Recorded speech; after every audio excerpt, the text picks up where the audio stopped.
Good morning, AP Classroom. So today we're going to be analyzing the poem To Autumn by John Keats. So first, before we try to analyze a poem, we should first understand who the poet is. So John Keats was an English romantic poet. Both of his parents died at a young age, dealing with suffering and tragedy his whole life. He studied medicine but did not pursue a medical career. Instead, he devoted his whole life to poetry and writing.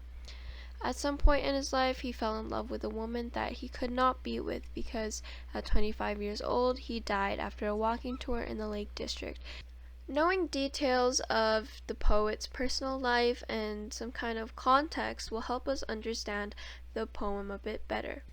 Knowing that John Keats was an English romantic poet, we can understand why he would write a dedication to autumn. During the Romantic literary movement, there was a renewed interest in nature and specifically praising nature for its natural beauty. With this information, we can assume that the poem To Autumn will be some kind of tribute to the season. And since he wrote this particular poem around the time he fell in love with a woman, we can infer that his writing style will be influenced by the passion and the romantic feelings he felt at the time. In order to analyze our poem, we must first read it. To Autumn by John Keats. Season of mists and mellow fruitfulness, close bosom friend of the maturing sun, conspiring with him how to load and bless with fruit the vines that round the thatched eaves run, to bend with apples the mossed cottage trees, and fill all fruit with ripeness to the core, to swell the gourd and plump the hazel shells, with a sweet kernel to set budding more, and still more, later flowers for the bees, until they think warm days will never cease, for summer has o'erbrimmed their clammy cells. Who hath not seen thee oft amid thy store? Sometimes whoever seeks abroad may find thee sitting careless on a granary floor, thy hair soft lifted by the winnowing wind, or in a half-reaped furrow sound asleep, drowsed with the fume of poppies, while thy hook spares the next swath and all its twined flowers, and sometimes, like a gleaner, thou dost keep steady thy laden head across a brook, or by a cider press with patient look, thou watchest the last oozings, hours by hours. Where are the songs of spring? Ay, where are they? Think not of them, thou hast thy music too. While bared clouds bloom the soft dying day, and touch the stubble plains with rosy hue, then in a wailful choir the small gnats mourn, among the river sallows borne aloft, or sinking as the light wind lives or dies, and full-grown lambs loud bleat from hilly bourne. Hedge crickets sing, and now with treble soft, the red breast whistles from a garden croft, and gathering swallows twitter in the skies. Now, since this poem was written in 1819, there's going to be some words or phrasings that we just won't understand completely. What we do now is to paraphrase. And by paraphrasing, we can clearly grasp generally what the poem is trying to say, even if it's not fully in detail. Instead of trying to actually rewrite the poem in my own words, I just summarized it instead. So the first stanza is describing autumn's connection with the natural world. Autumn works closely with the sun to nourish the fruits, plants, and animals of the earth. Autumn blesses the cottage trees with so much apples that they bend, and the bees have more flowers to eat. The second stanza then compares autumn to a human woman, lazing around on the floor of a granary. Like a human, autumn is fatigued by work and labor, and chooses to rest instead. Lastly, the third stanza recognizes autumn's individual beauty in her music, the sounds that fill the autumn air. While my paraphrases seem a bit short, I do display an understanding of the general idea of each stanza. Now to tackle the prompt we are given. In the following poem, To Autumn by John Keats, the speaker describes the season of autumn and explores how autumn enriches its surroundings.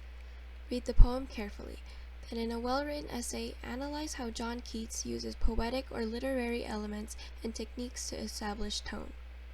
Before we can actually answer the prompt, we must first make notes for ourselves. So here are the annotations that I made, and you can clearly see my thought process here as I read the poem.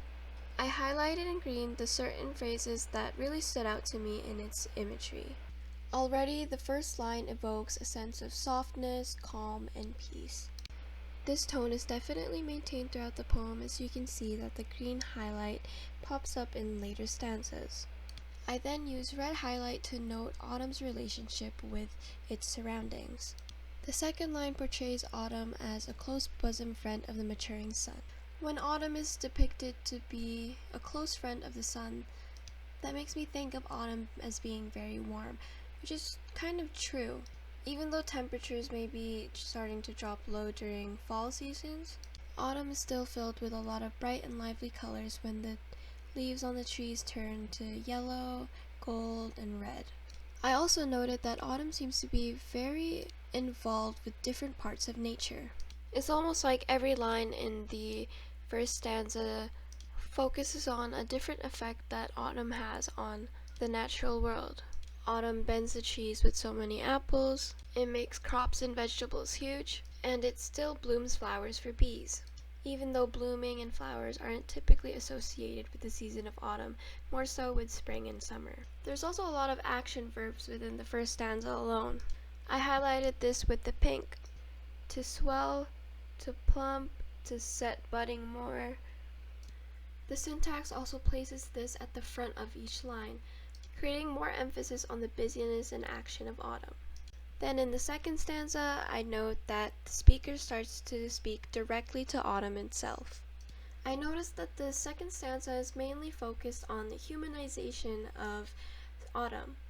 The poem compares autumn to a human woman, and I inferred that it was a woman just because at the time the poem was written, John Keats had fallen in love with a woman himself.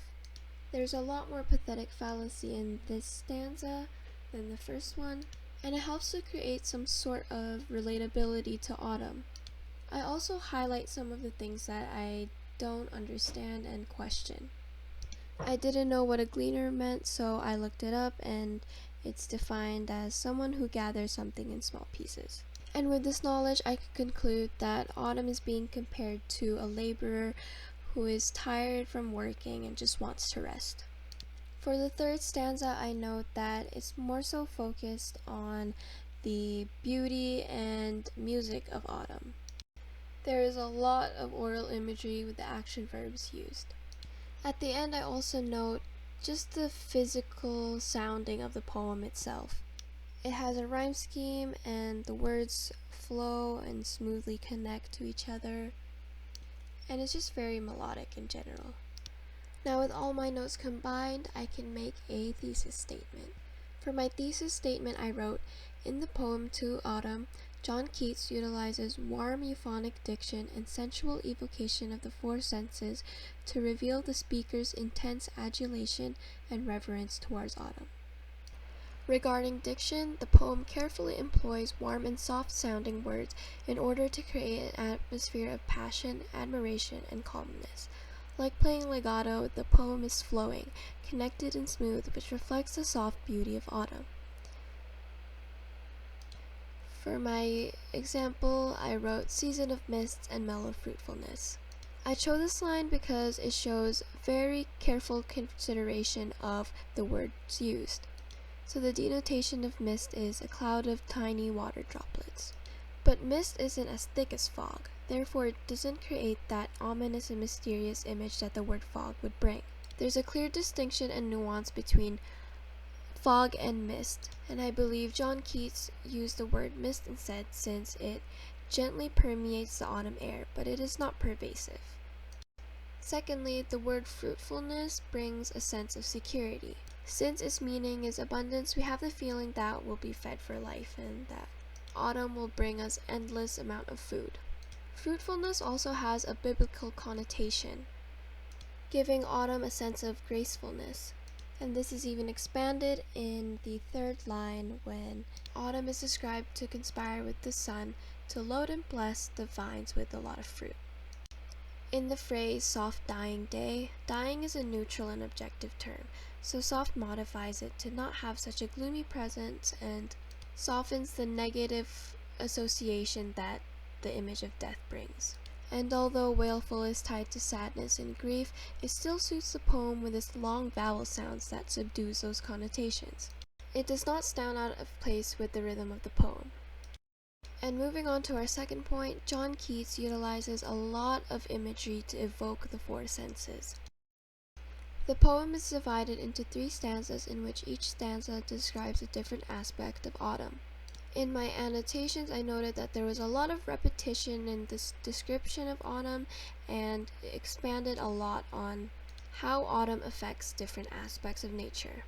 With the amount of detail and vivid imagery used to describe autumn, it can be inferred that the speaker is completely engrossed in autumn and spends a great deal of time analyzing its features.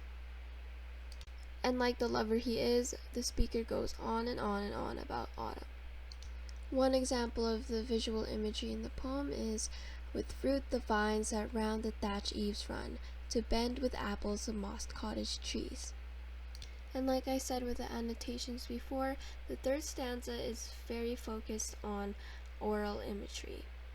Full-grown lambs loud bleat from hilly bourn, hedge crickets sing, and now with treble soft. And although there's not a lot of smell imagery in the poem mentions a lot about flowers and fruits, and usually we associate those with their own smells. One example I wrote down was drowsed with the fume of poppies. Lastly, there's some tactile imagery with winnowing wind and the mention of a greenery floor. The fact that there are all kinds of imagery in the poem shows that the speaker is completely in love with autumn. When you're in love with someone, you usually notice every single detail about them, since you would want to look at them and spend all your time with them. Clearly, the speaker is very much intimate with the season of autumn. And for my last piece of evidence, I wrote that the combination of euphonic diction and vivid imagery creates a perfect love letter and ode to autumn. Through soft-sounding words and venerating descriptions, they propel autumn's beauty, simultaneously justifying the speaker's fascination.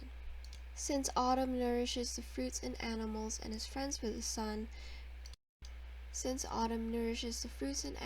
and works tirelessly to produce bountiful crops, the speaker proves his point that autumn is deserving of all this praise. And as I mentioned before, the speaker describes autumn as a woman sitting careless on a granary floor, which connects a sense of humanity to autumn. The speaker is as in love with autumn as he would be in love with a human woman. The poem also acknowledges that autumn's beauty is entirely her own and unique. Almost as if the speaker recognizes that there are other women in the world that could be just as beautiful, but autumn has her own beauty that makes her different.